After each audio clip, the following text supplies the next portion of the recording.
25 વર્ષ પહેલાં જ્યારે ધરતીબાના પતિનું અવસાન થયું ત્યારે આકાશ માત્ર 5 વર્ષનો હતો. લોકોએ કહ્યું કે બીજી ક્યાંક ઘર વસાવી લો, પણ ધરતીબાઈએ નક્કી કર્યું હતું કે મારો દીકરો જ મારું સર્વસ્વ છે. રાત દિવસ મજૂરી કરી, લોકોના વાસણ કપડાં કર્યા, પણ આકાશને શહેરની સૌથી મોટી સ્કૂલમાં ભણાવ્યો.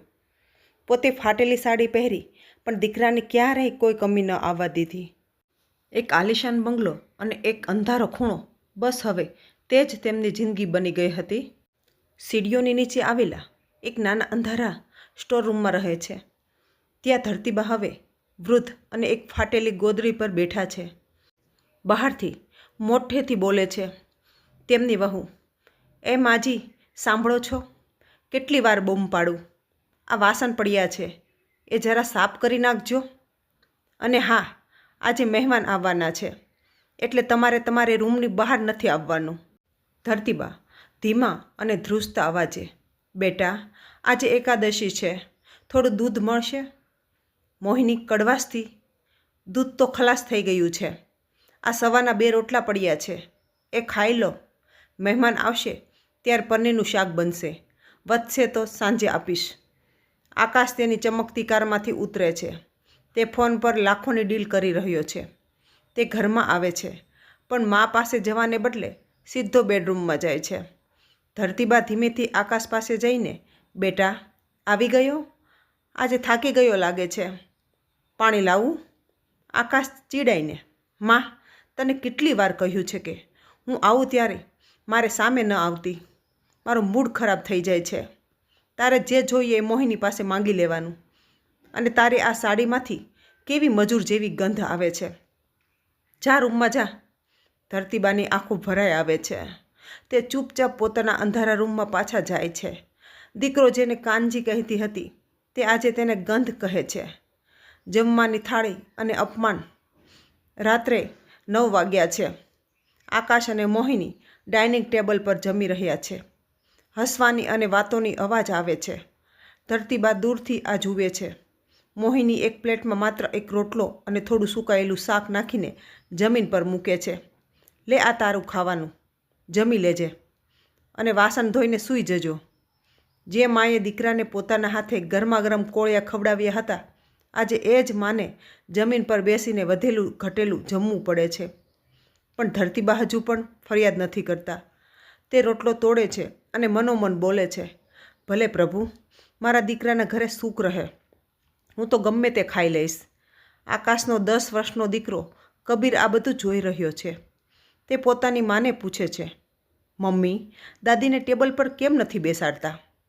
મોહિની કબીરને શીખવાડતા, બેટા એ વૃદ્ધ છે, એમને નીચે જ ફાવે, તું તારા ભણવામાં ધ્યાન આપ. પણ કબીરના મનમાં આ બીજ રોપાઈ રહ્યું હતું. તે એ જ શીખી રહ્યો હતો જે તેના માતા પિતા કરી રહ્યા હતા. સમયનું ચક્ર ફરવાની તૈયારીમાં હતું. આખું ઘર લાઇટોથી ઝગમગી રહ્યું છે. મોંઘી કારો આવી રહી છે. આકાશ અને મોહિનીએ મોંઘા કપડાં પહેર્યા છે. ઘરમાં વેઇટરો ફરી રહ્યા છે. મોહિની આકાશને કહે છે, આજે શહેરના સૌથી મોટા બિઝનેસમેન આવ્યા છે. તારી મમ્મીને પેલા રૂમમાં પૂરી દેજે.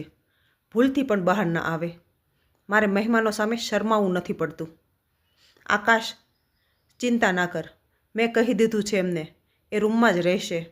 ધરતીબાને રૂમમાં ખૂબ તરસ લાગી છે. તેમના જગમાં પાણી ખલાસ થઈ ગયું છે. તે થોડીવાર રાહ જુએ છે, પણ કોઈ આવતું નથી. અંતે તે ધીમેથી રૂમની બહાર નીકળે છે. ધરતીબા હોલમાં પહોંચે છે, જ્યાં બધા મહેમાનો વાઇન અને પાર્ટીમાં મસ્ત છે.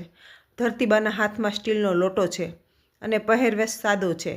ભૂલથી ધરતીબા એક વેઇટર સાથે ભડકાય છે અને લોટો જમીન પર પડે છે. આખો હોલ શાંત થઈ જાય છે.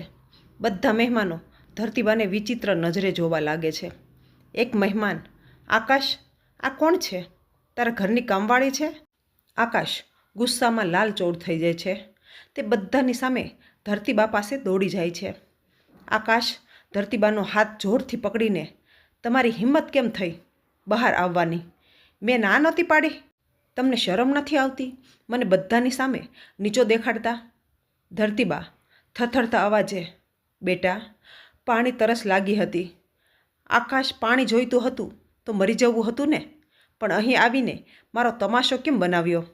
તે જોરથી ધરતીબાને ધક્કો મારે છે અને તે રૂમ તરફ ફેંકાય છે. બધા મહેમાનો સ્તબ્ધ થઈ જાય છે, પણ કોઈ કંઈ બોલતું નથી. ધરતીબા રૂમમાં ખૂણામાં બેસીને રડી રહ્યા છે. તેમની સામે ઠાકોરજીની એક નાની મૂર્તિ છે. ધરતીબા, હે નાથ, મેં શું પાપ કર્યું હતું કે મારો કાનજી આજે આવું પથ્થર બની ગયો? મેં તો એને ક્યારેય એક થપ્પડ પણ નથી મારી. આજે એણે મને બધાની સામે ધક્કો માર્યો. પ્રભુ, મારા દીકરાને સદબુદ્ધિ આપજે. એના પાપનો ઘડો ભરાય એ પહેલાં એને રોકી લેજે. માં હજુ પણ દીકરાનું ભલું જ ઈચ્છી રહી હતી. માને ખબર નહોતી કે કુદરત બધું જ નોંધી રહી છે. મહેમાનો ગયા પછી આકાશ અને મોહિની ડ્રોઈંગ રૂમમાં બેઠા છે. મોહિની કહે છે, આકાશ, હવે બહુ થયું. કાં તો આ ઘરમાં રહેશે અથવા તો હું. હવે આપણે એમને રાખવા જ નથી. કાલે જ આપણે એમને પહેલાં શહેર બહારના વૃદ્ધાશ્રમમાં મૂકી આવીએ. આકાશ નિષ્ઠુરતાથી, હા, તારી વાત સાચી છે. રોજની આ કીચકીચ હવે મારાથી સહન નથી થતી. કાલે સવારે જ એમને વિદાય કરી દઈશું. જેઓ દરવાજા પાછળ ઊભા રહીને આ બધું સાંભળી ગયા છે, તેમની આંખોમાંથી આંસુ ટપકે છે. હવે આકાશ ધરતીબાને વૃદ્ધાશ્રમના દરવાજે છોડીને પાછળ જોયા વગર ગાડી ભગાવી મૂકે છે. ધરતીબાની આંખોમાં આંસુ છે, હોઠ પર દીકરા માટે આશીર્વાદ છે. ધરતીબાને ગયાને 5 વર્ષ વીતી ગયા. આકાશનો બિઝનેસ હવે આસમાને પહોંચ્યો હતો. તેને લાગતું હતું કે માં નડતી હતી એટલે પ્રગતિ અટકી હતી, પણ તેને ખબર નહોતી કે આ તો શાંતિ પહેલાંનું તોફાન હતું. આકાશ પોતાની ઓફિસમાં બેઠો છે. અચાનક તેના પાર્ટનરનો ફોન આવે છે. તે ખબર આપે છે કે કંપનીના બધા જ પૈસા લઈને તે વિદેશ ભાગી ગયો છે. શેર બજાર તૂટે છે.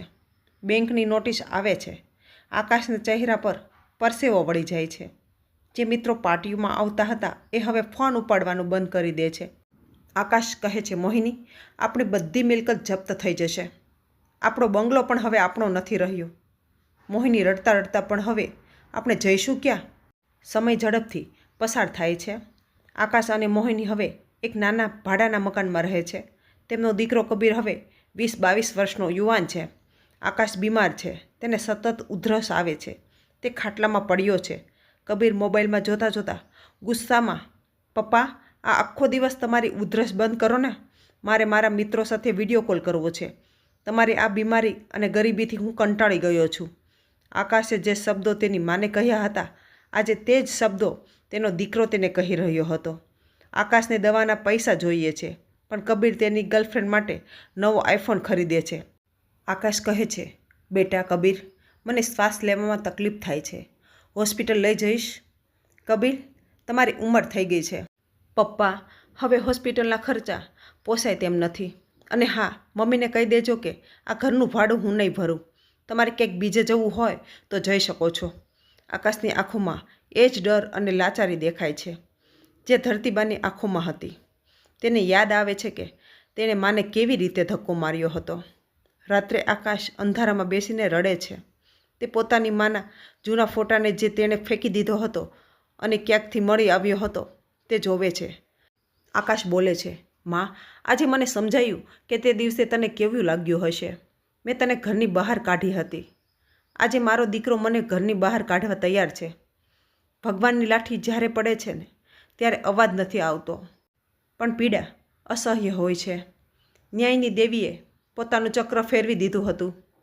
હવે વારો આકાશનો હતો. વરસાદ પડી રહ્યો છે. આકાશ અને મોહિની રસ્તાના કિનારે ઊભા છે.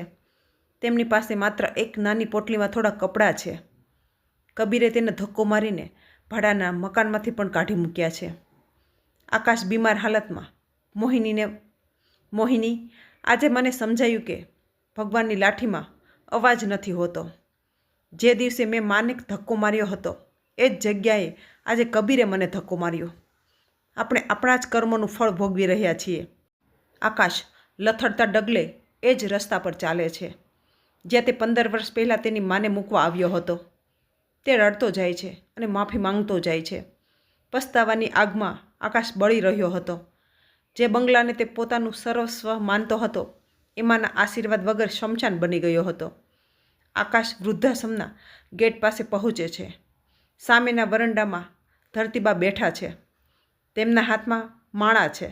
ચહેરા પર અદ્ભુત શાંતિ છે અને તે ભગવાનની ભક્તિમાં લીન છે. આકાશ દૂરથી માને જુએ છે. તેને પોતાની જાત પર એટલી શરમ આવે છે કે તે પાસે જવાની હિંમત પણ નથી કરી શકતો. પણ છેવટે તે માં કરતો દોડીને ધરતીબાના પગમાં પડી જાય છે. આકાશ ધરતીબાના પગ પકડીને રડતા, માં મને માફ કરી દે, હું નાલાયક નીકળ્યો. મેં તને આ ઉંમરે રઝળતી કરી. આજે કુદરતે મને રઝળતો કરી દીધો. માં મને એકવાર ધમકાવ, મને માર, પણ આ મૌન ના રાખ. ધરતીબા પ્રેમથી આકાશનું માથું પંપાડતા, બેટા, માં ક્યારેય દીકરા પર ગુસ્સે ન થાય. તે જે કર્યું એ તારું નસીબ હતું, પણ તે પસ્તાવો કર્યો એ તારા સંસ્કાર છે. ઊભો થા બેટા. ભગવાનને ત્યાં દેર છે પણ અંધેર નથી. મોહિની હાથ જોડીને, બા, મને માફ કરી દો.